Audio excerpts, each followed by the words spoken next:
Salut, petite vidéo rapide, hein, c'est ma spécialité de ne pas faire des vidéos d'un quart d'heure. Hein. De toute façon, à un moment donné, on a tout dit en 2-3 minutes.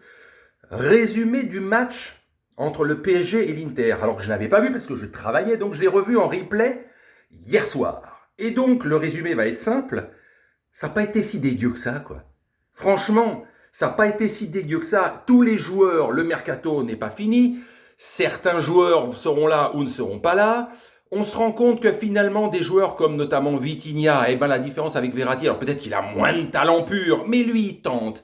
Il tente des tirs de l'extérieur de la surface. Et quand tu tentes, à un moment donné, ça rentre parce que tu tentes. Rien que le fait de tenter. Ouais, Warren, oh là là, il y a des noms des fois qu'on... Warren Zahir Emery, voilà, là, 18 balais, voilà, futur très grand joueur, donc lui, voilà, on aime le chouchouter. Il se passe des choses, c'est pas si dégueulasse, quoi. Oui, il y a des défaite au bout, parce que pourquoi, encore une fois, dans le dernier quart d'heure, qu'est-ce qui s'est passé? Oh, ils ont fait rentrer des joueurs qui servent à rien. Pas de haine contre eux, c'est pas physique, mais dans l'équipe, ça sert plus à rien. Un mec comme Kurzawa, tu lui dis, bon, allez, maintenant, on a assez déconné, vas-y, salut, au revoir. Tu peux plus jouer dans un club de haut niveau, quoi, c'est fini, au revoir, merci d'être venu. Donc on arrête les conneries, autant les faire maintenant, les conneries, qu'en Ligue des Champions notamment.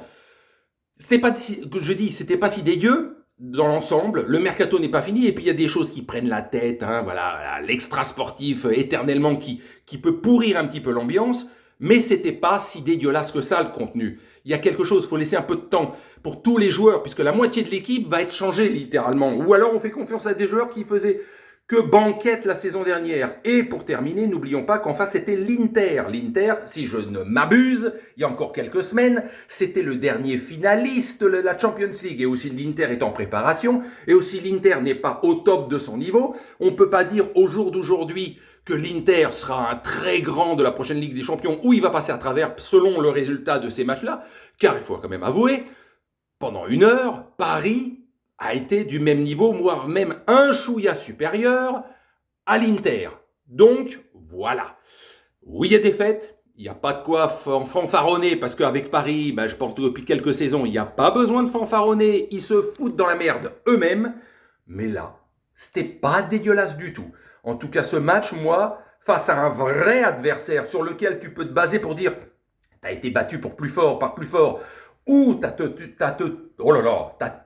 tête, c'est le matin, c'est compliqué, t'as tenu tête à une bonne équipe, le dernier finaliste de la Champions League. Eux aussi sont pas à 100%, mais Paris n'a pas été des dieux. Et pourtant, t'avais ni Neymar, ni Messi, ni Mbappé. C'est tout. Salut.